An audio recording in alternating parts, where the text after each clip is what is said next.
Es necesario firmar con el fondo un acuerdo que permita la llegada de 1.500 millones de dólares. Sí. También es necesario la emisión de 1.000 millones. Ahora, otro problema. Sostenibilidad de la deuda. Todo eso está muy bien. Es necesario endeudarse. Pero, ¿es sostenible ese endeudamiento? Porque hoy, precisamente, y lo digo desde el punto de vista tributario, sí.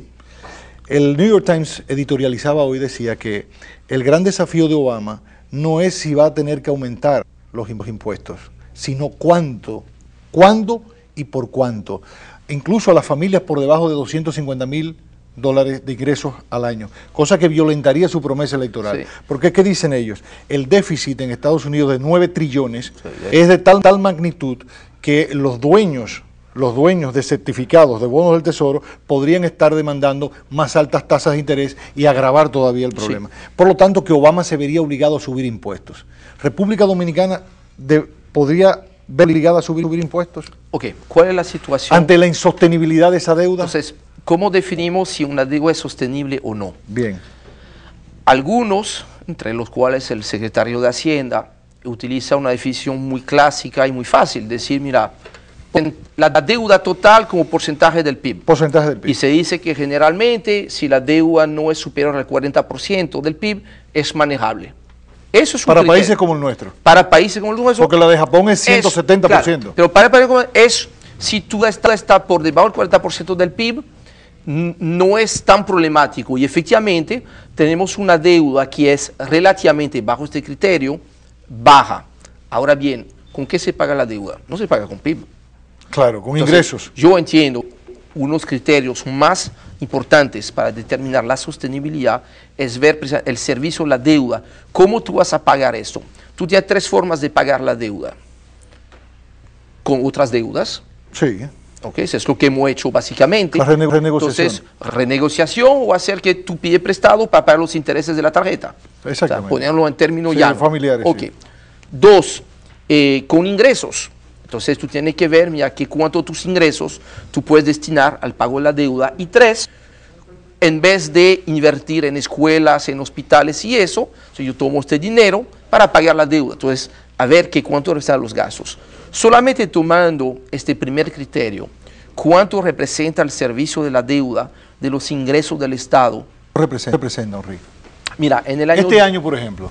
Este año, en el presupuesto se hablaba de más o menos 31, 32%. En el 2006 estábamos en 21%. 31% de los ingresos. Sí. De los ingresos, Henry. Sí, de los ingresos. Vamos a decir que básicamente de cada 3 pesos que se cobra de ITEVIS, 1 peso se utiliza para el pago de servicio de la deuda. Para pagar la deuda. Estamos hablando de deuda pública, no deuda externa, sino deuda pública. Estamos hablando de la deuda, o sea, el total de la deuda interna y externa. Okay. Capital la deuda pública. Exactamente, lo que hay que pagar para atender la deuda.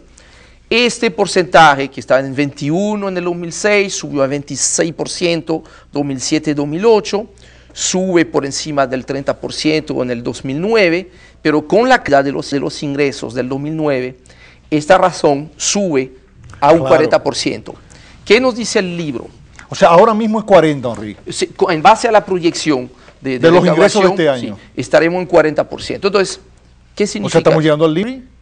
O sea, no, al límite de lo que hablaba. No, es peor porque cuando tú utilizas la relación servicio de la deuda, no stock de la deuda, sino el servicio de la deuda con los ingresos que tú recibes, el umbral es 30%. Se entiende que si tú dedicas más de 30% de tus ingresos al servicio de la deuda, ya tú tienes un problema de sostenibilidad. Okay. O bien porque ya empieza a ser demasiado costoso, o bien porque ya tú no puedes aumentar la presión fiscal, o bien porque ya tú estás sacrificando, o sea, ya tú no tienes suficiente ingreso disponible para atender necesidades sociales.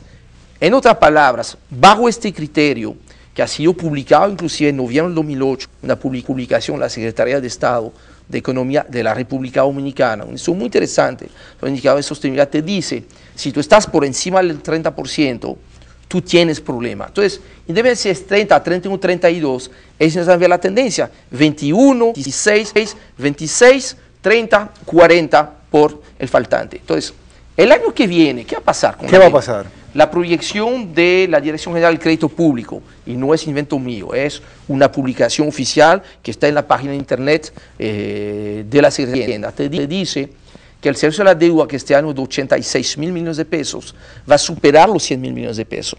¿Se va a empeorar entonces? Entonces va a seguir empeorando. Entonces, tú estás frente a una situación en la cual, básicamente, lo que estoy planteando, que no seguir con este modelo desde el punto de vista de la fiscalidad y de la sostenibilidad de la deuda. Entonces, ¿qué podemos hacer? ¿Qué podemos hacer?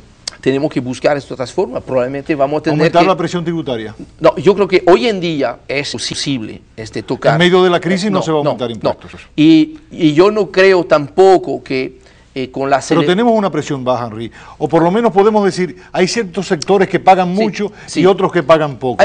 Porque se habla que anda por error del 13 y tanto. Sí, pero nuevamente es lo que podemos llamar la presión fiscal aparente.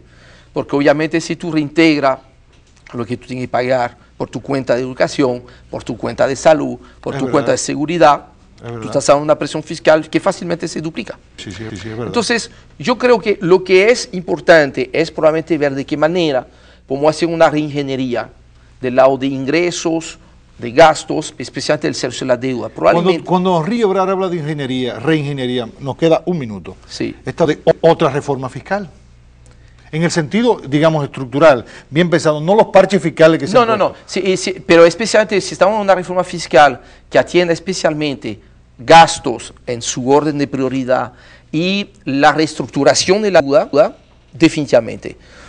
Habría de pensar, porque no, mira, tenemos una serie de ingresos futuros que no han entrado, que toda esta riqueza minera que tiene el país, yo creo que siendo creativo, al igual que lo han hecho probablemente otros países, pudiéramos de qué manera utilizar este dinero que existe, porque hay el yacimiento de oro más grande en el mundo que no está en explotación, está aquí en la República Dominicana. Que explotaría Barrick Gold. Que pudiéramos perfectamente pensar, utilizar esos recursos futuros que están seguros para poder quizás reestructurar la deuda que tenemos y liberar entonces fondos que estamos dedicando al servicio de la deuda, a cambio de utilizarlo en gasto social, educación, salud, vivienda. Y yo creo que vamos a tener que usar mucho la imaginación. O sea, mucha creatividad. O imaginamos imaginación o fracaso. O sea, yo creo que un poquito... Imaginación o fracaso. Yo creo que un poquito está planteando ahora. Si no tenemos